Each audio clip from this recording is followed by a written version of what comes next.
Well, howdy, folks. Come on in and have a seat. I'm real glad you're here. You know, this right here, this is for the good people of Overton County. It's for all y'all with calloused hands and big dreams who are trying to build something that'll last longer than we will, something our kids and our grandkids can be proud of. I mean, you ever have that feeling you put in the sweat, you're working from sunup to sundown, but it just feels like you're spinning your wheels deep in the mud? I know I have. Today, we're going to talk about some hard-won wisdom that, Lord willing, can help change that. Okay, let's dive right into this. So, the very first lesson, and it might just be the most important one of them all, is about finding fertile ground. See, you gotta make absolutely sure that what you're fixing to build is something folks actually want. You can build the prettiest barn in the whole county, but if it's sitting in the middle of a swamp, well, it ain't gonna do nobody any good, is it? And that right there is the heart of it. It's kind of like deciding to build a real fancy steakhouse out on some back road past Hillham. I mean, you might have the best cook in all of Tennessee, but if nobody's driving by, you've just built yourself a beautiful, empty restaurant. You've built in a ghost town. Real wisdom is knowing to build it on the square in Livingston instead. And you know, the numbers, they back this up. Just look at that. Nearly half, a whole 48% of all new ventures that go belly up, they fail for one simple reason. They made something nobody was even asking for. They solved a problem that didn't exist for anybody but themselves. We just can't afford to make that same mistake. So to keep from building our own ghost town, we gotta ask ourselves some real honest questions. In this first one, it's the most powerful of all. Why? Not how you're gonna do it, not what you're gonna do, but deep down in your gut, why are you doing this? What's the real fire behind it all? And that leads you right to the next question, who? And I mean, be specific here. Whose life, right here in our community, actually gets better if you pull this thing off? Is it the farmer down the road? Is it that young family that just moved to Birdstown? If you can't picture a real person's face, you might be in a bit of trouble. And this last one, well, this is the real gut check. What breaks if you don't do this? I mean it. If your business, your idea just never existed, would anybody in Overton County even notice? If the honest-to-goodness answer is nothing, well, then it's time to go back to the drawing board and find a problem that truly needs solving. All right, now, let's move on to our second big lesson. We have all heard it a million times, haven't we? Just follow your passion. Sounds good, don't it? But I'm here to tell you that advice can lead a good person right off a cliff. There's a much smarter way to think about it. You know, I really like what this fella Mark Cuban says here. Follow your efforts. Pay close attention to what you're willing to pour your sweat and tears into. That thing you'll just work at for hours and hours without even thinking about it. That is where you build real skill, real mastery. And let's be honest with ourselves. We all tend to love the things we get good at. This shows the right way to see it.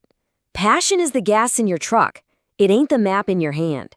It'll give you the energy you need to get up that steep hill on Highway 111, for sure.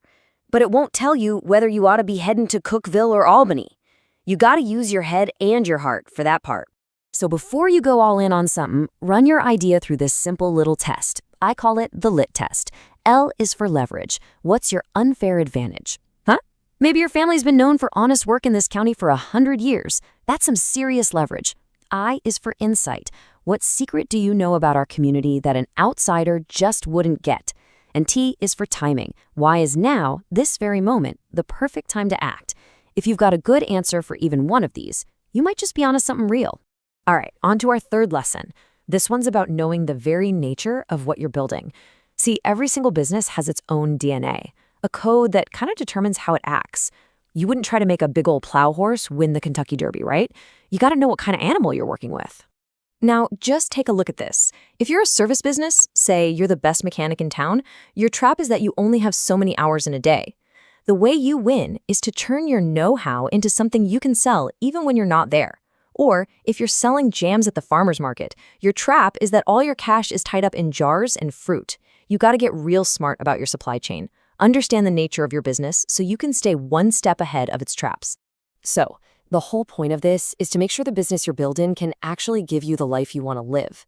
If your dream is to be out fishing on Dale Hollow Lake 3 days a week, well then starting a business that requires you to be there 80 hours a week is just a recipe for misery. Your business should serve your life, not the other way around. All right, we're at our final principle. This is all about protecting what you've built. And it's not about being a little bit better than the next guy. No, it's about being so different, so unique that you ain't even playing the same game anymore. It's about building a fortress. Now, the first kind of wall you can build is called economies of scale. Sounds fancy, but it's a simple idea. The bigger you get, the cheaper you can buy your supplies. It's exactly why our beloved local grocery stores have to scrap and fight so hard. The big chains can buy a whole truckload for what our guys pay for a single pallet. That is a powerful wall. This second wall, man, this one's my favorite. It's called network effects. Just think about our town picnic on the 4th of July. The first family that shows up, they have an okay time. But when the whole town is there, with music playing, food everywhere, and kids running around, it becomes something truly special. The more people that join in, the better it gets for everyone. That is a network effect. And this final wall is called switching cost. This is all about making it a real pain in the neck for somebody to leave you.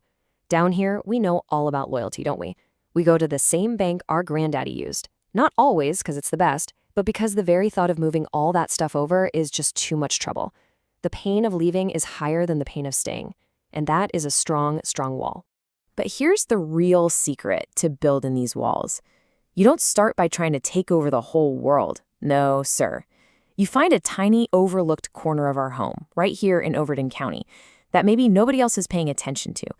And you serve those folks so well, you build such a strong fortress around them that nobody can ever take it from you. So, we've covered a lot of ground today. We talked about finding a real need, about using passion as fuel, knowing your business's true nature, and building a fortress to protect it. But knowledge ain't worth a hill of beans until it's put to work. So now, I've got a challenge for you. I want you to look around. What's that one small need, that one little problem right here at home that you can solve better than anyone else? Maybe it's in your church or your neighborhood or just your little part of the county. Find that corner, pour your whole heart into serving it, and build your legacy, your fortress right there. That's how we make our home a better place, one small corner at a time. And hey, let's not let this conversation end right here. If this helped you out, would you hit that like button?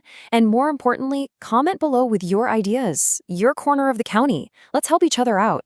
And go on and subscribe so we can keep sharing this kind of hometown wisdom together as a community.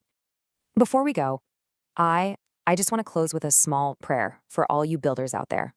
May you be blessed with the wisdom to see the real needs, the courage to start small, and the strength to build a legacy that makes our home, Overton County, a better place for generations to come. Amen. Y'all go on out there and build something beautiful.